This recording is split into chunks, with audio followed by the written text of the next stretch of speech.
Halo football lovers, Assalamualaikum warahmatullahi wabarakatuh. Salam sehat selalu untuk teman-teman semua dimanapun berada. Laga final Liga Champions antara Manchester City versus Inter Milan sudah di depan mata. Itu artinya sebentar lagi kita bakal melihat salah satu dari kedua tim ini akan mengangkat trofi cukup yang besar. Sejauh ini Manchester City lebih diunggulkan dibanding Inter Milan, bukan tanpa alasan ya, karena Manchester City sanggup mengalahkan tim-tim yang merupakan kekuatan besar ketika bermain di Liga Champions. Contoh, City mampu mengalahkan Bayern Munchen dengan pelatih barunya Thomas Tuchel yang pernah mengalahkan mereka di final Liga Champions 2 musim lalu dengan agregat 4-1.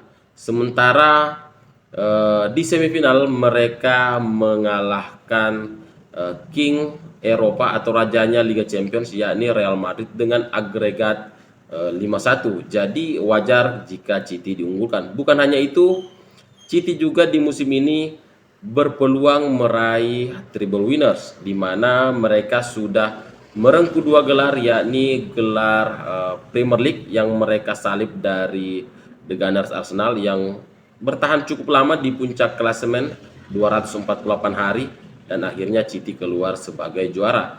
Dan gelar kedua mereka yakni gelar Piala FA setelah di final Piala FA mereka mengalahkan rival sekota mereka Manchester United dengan skor 2-1 lewat brace dari Ilkay Gundogan.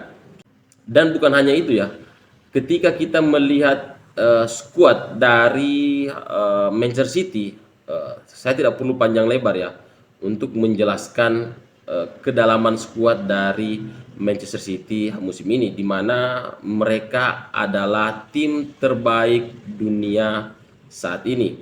Ada Ilkay Gundogan, kemudian Kevin De Bruyne, Bernardo Silva, Jack Grealish, Erling Haaland yang sudah mencetak 52 gol di semua kompetisi dan 12 gol dia cetak di Champions League. Namun Manchester City tidak tergantung atau tidak bergantung kepada Erling Haaland untuk mencetak gol karena 4 gelandang yang berada di belakang Erling Haaland juga mempunyai daya kejut ya, di mana mereka mampu melesakkan sepakan-sepakan yang keras ke arah gawang dari lawan. Bahkan bukan hanya 4 gelandang yang berada di belakang Erling Haaland, tetapi gelandang bertahan seperti Rodri juga ini bisa melepaskan tendangan yang sangat keras. Jadi wajarlah secara statistik dan juga di atas kertas City lebih diunggulkan. Meskipun Inter musim ini tidak terlalu buruk ya. Mereka memenangkan Coppa Italia. Kemudian mereka berakhir di posisi 3 klasemen akhir Liga Italia. Namun tetap saja orang beranggapan bahwa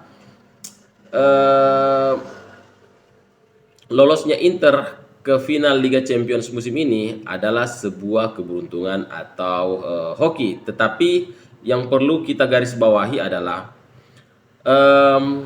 pertandingan sepak bola bukanlah pertandingan yang dimainkan di atas kertas, tetapi pertandingan yang dimainkan di atas lapangan. Jadi baik Manchester City maupun Inter sama-sama punya peluang untuk memenangkan gelar juara Liga Champions musim ini. Meskipun ya City lebih diunggulkan, tetapi Inter punya sejarah. Mereka sudah pernah masuk final 5 kali dan 3 kali berakhir sebagai juara. Sementara City belum pernah sekalipun mengangkat trofi Champions League. Mereka pernah masuk final sebelum ini ketika itu di musim 2020-2021 dan berakhir dengan kekalahan dari The Blues Chelsea dengan skor 1-0. Jadi mental juara sangat berpengaruh di laga final, apalagi ini adalah final Liga Champions. Dan Inter juga punya sejarah yang bagus ya ketika mereka tidak diunggulkan. Misal ketika final Liga Champions 2009-2010, kala itu mereka bertemu dengan Bayern Munchen di final, mereka juga tidak diunggulkan, tetapi mereka berhasil keluar sebagai juara. Jadi jika Manchester City terlalu jumawa, ini juga bisa menjadi bumerang untuk pasukan dari Pep Guardiola. Makanya laga ini bisa dibilang laga yang cukup berimbang ya, di mana City punya kekuatan di lini serang, sementara Inter Milan punya kekuatan di lini pertahanan.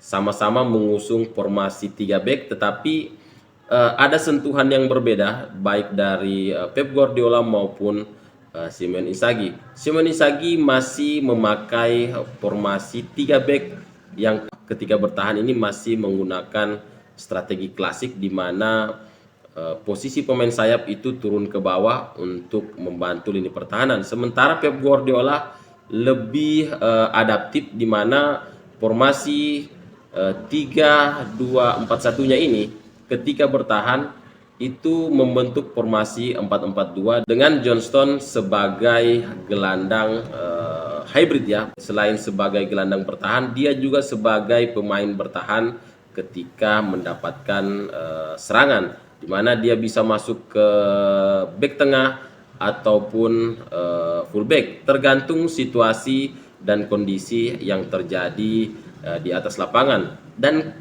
kadang juga Johnson ini turun sebagai pemain yang melakukan double cover ketika City menghadapi counter attack.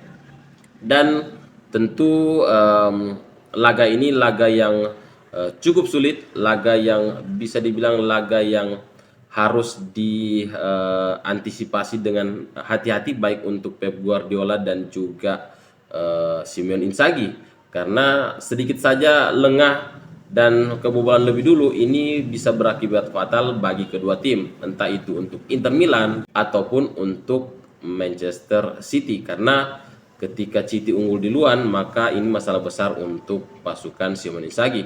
Sementara jika Inter yang unggul lebih dulu, tentu ini juga akan menjadi masalah bagi pasukan Pep Guardiola. Meskipun kita tahu mencetak gol untuk pasukan Pep Guardiola ini bukanlah hal yang sulit, tetapi yang harus disadari adalah pertahanan Inter adalah yang terbaik sejauh ini ya di pentas Liga Champions. Di semifinal mereka tidak kebobolan di 2 leg melawan saudara sekota AC Milan. Mereka menang 2-0 di leg pertama, kemudian mereka menang 1-0 di leg kedua. Jadi laga ini laga yang sulit untuk diprediksi, meskipun City lebih diunggulkan, dan saya rasa laga ini akan ditentukan dengan siapa yang mencetak gol lebih dulu.